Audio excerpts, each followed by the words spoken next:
si nous entrions en vibration? Et si nous écoutions une voix pour mieux trouver la nôtre? Bienvenue sur l'émission de Soul & Sound, un podcast douceur, développement personnel, spirituel et expérience de l'âme, présenté par Elisabeth Munier. Bienvenue à votre rendez-vous lumière.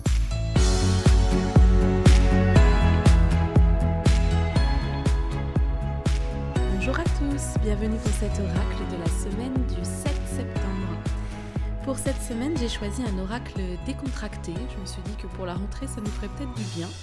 Et j'ai choisi donc mon oracle de Lulumineuse et il est illustré par Margot Motin. Donc effectivement très décomplexé, qui permet d'avoir une guidance quand on est en contact avec sa propre intuition, mais aussi avec ses guides. Ça marche, je pense que ça marche très bien dans les deux cas. Et donc avec des conseils qui sont donnés sur le ton de l'humour et qui sont très agréables à suivre, qui rendent en tout cas l'approche de la guidance beaucoup plus simple et beaucoup plus agréable.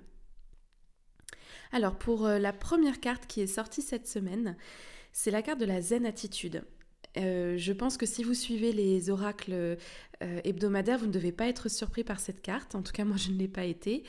Cette carte déjà est sortie pendant l'été du même jeu.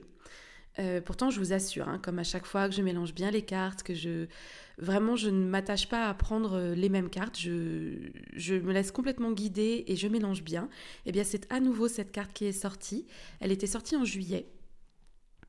Et puis surtout, c'est une carte que l'on retrouve aussi sous d'autres formes dans les tirages des semaines précédentes, où à chaque fois, donc l'archange Michael, à qui j'ai posé les questions pour cette semaine, nous dit de rester calme, de rester zen, de trouver un moyen de nous relaxer, de nous détendre afin que les tensions, les pressions, les tensions physiques ne remontent pas à la surface parce que nous ne sommes qu'au début de la rentrée, parce que nous sommes dans une situation générale qui cause du stress.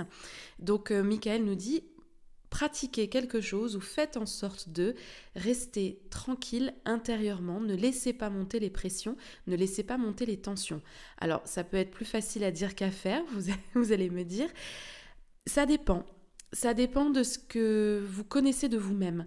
Vous savez maintenant, et vous avez suffisamment travaillé sur vous ces dernières années, pour savoir ce qui a la capacité de vous détendre ou de vous ramener à un état d'esprit plus positif.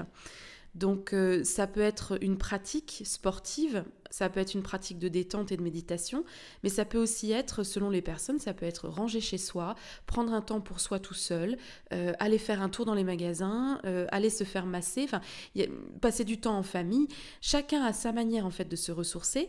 Et ici, Michael nous dit surtout, veillez à ce que cet état de calme intérieur vous soit accessible. Faites en sorte que ce soit possible car vous en avez besoin. C'est aussi une carte qui est sortie régulièrement pour nous rappeler que pendant le confinement, donc vous allez me dire que je radote, mais c'est parce que les cartes sont les mêmes et le conseil de Michael est le même, de nous rappeler que pendant le confinement, nous avons pu et nous avons été obligés, nous avons su trouver quelque chose qui nous permettait de garder un état nerveux serein. Eh bien cette pratique ou cette manière d'être ou cette manière de vivre que vous avez trouvée lorsque vous y avez été contraint, eh bien il ne faut pas l'abandonner. Michael nous a prévenu tout l'été qu'il fallait absolument pouvoir maintenir, évidemment pas sous la même forme parce que nous ne sommes pas confinés, donc ce n'est pas du H24, mais qu'il fallait pouvoir garder, optimiser, tabler sur ce qui avait été mis en place pendant le confinement et qui vous avait fait du bien, qui vous avait révélé à vous-même des besoins profonds que vous n'arriviez pas à mettre en place avant dans votre vie.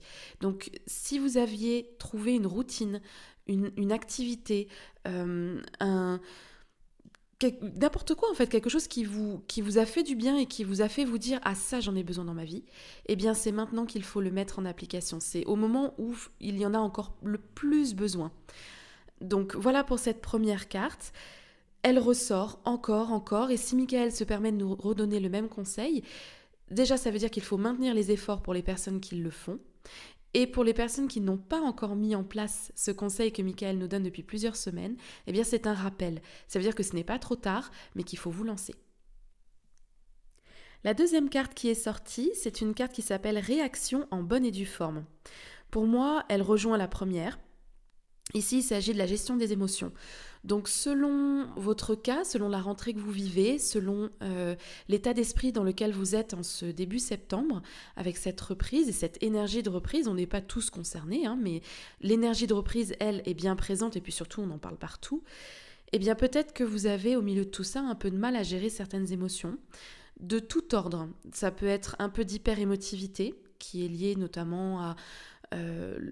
on va dire la pleine lune de la semaine dernière, et puis donc l'émotion de la reprise, ça peut être donc de l'hyper-émotivité, de l'hypersensibilité, ça peut être de la colère, ça peut être de la frustration, ça peut être une forme de tristesse aussi, et de lenteur, de lourdeur, parce que parfois on a du mal à se remettre dans les énergies de la rentrée, à retrouver une belle dynamique.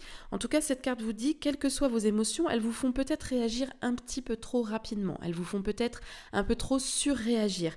Peut-être que il faudrait prendre le temps d'apaiser tout cela. Et c'est en ça que ça rejoint la première carte, c'est que puisque vous avez appris ces derniers mois comment maintenir un équilibre nerveux optimal, comment apaiser vos émotions, vos frustrations, vos colères, vos angoisses, eh bien il faut le mettre en application maintenant. Donc vraiment 2 cartes qui se ressemblent. Et comme ces cartes sont faites avec humour, bien sûr, dessus il est écrit des conseils d'activités qui peuvent détendre et qui n'ont rien à voir avec la spiritualité, mais qui peuvent avoir tout à fait le même effet. Donc on vous dit, mettez-vous au théâtre, au feng shui, au macramé, à la peinture sur soie, ou faites des cookies. Voilà, donc c'est exactement ce que Michael nous propose, et vous savez aussi, si vous avez l'habitude un peu de sentir les énergies de Michael, oui, elles sont fortes, puissantes, impressionnantes, mais Michael est aussi très proche du quotidien, il ne manque pas d'humour, comme tous les êtres de lumière de la famille angélique, et si pour vous détendre, vous avez besoin de faire des cookies, ça ne lui pose aucun problème, au contraire. Tout ce qui vous donne le sourire et qui vous permet de gérer vos émotions. Voilà, ce ne sera pas la première fois que quelqu'un tape sur une pâte feuilletée avec son rouleau à pâtisserie pour pouvoir se détendre. La dernière carte qui est sortie, c'est la carte de la bonne nouvelle. Ici, elle est à prendre en 2 sens. Le premier sens, c'est qu'effectivement, certains d'entre vous vont recevoir une bonne nouvelle, très attendue. Ça fait aussi 3 semaines de suite que Michael nous annonce que certaines choses vont se débloquer pour certains d'entre nous, qu'il peut y avoir des bonnes nouvelles, des belles réussites. Et je sais qu'il a raison puisque ça a été mon cas, donc j'espère que c'est le vôtre aussi. Si vous êtes en attente de quelque chose de positif, j'espère que cela est sur le point d'arriver pour vous. Mais sinon, de manière générale, la deuxième manière de prendre ce conseil, c'est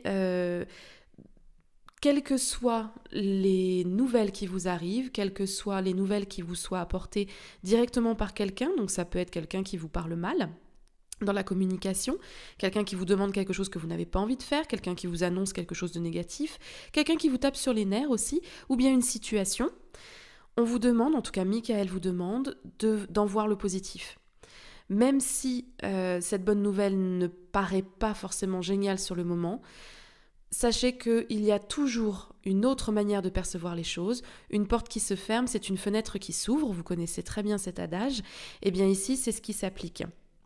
Donc chaque fois que vous allez recevoir ou entendre ou vivre quelque chose cette semaine qui ne vous semble pas positif, un retard, une frustration, une mauvaise nouvelle, essayez d'en voir le bon côté, essayez de comprendre qu'il n'y a rien contre vous, qu'il n'y a surtout pas d'alignement planétaire qui vous en veut et qui veut absolument vous contraindre et vous empêcher d'avancer. C'est l'inverse. En réalité, vous avancez sans que ce soit visible à vos yeux, mais vous avancez autrement et puis vos guides vous protègent. Donc lorsque quelque chose que vous considérez négatif vous arrive, ne vous inquiétez pas, ça veut aussi dire qu'en arrière-plan, il y a du positif qui se prépare.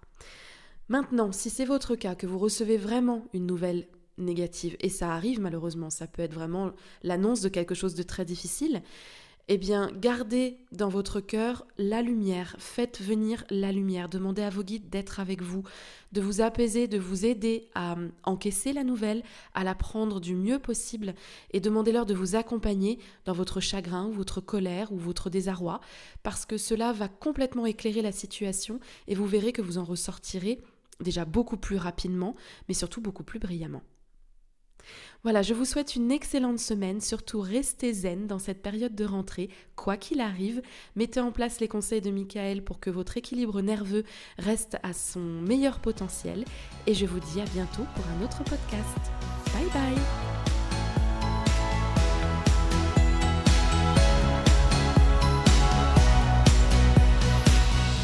Retrouvez tous vos podcasts sur la chaîne Soul & Sound et l'actualité d'Elisabeth sur son site ou sa page Facebook.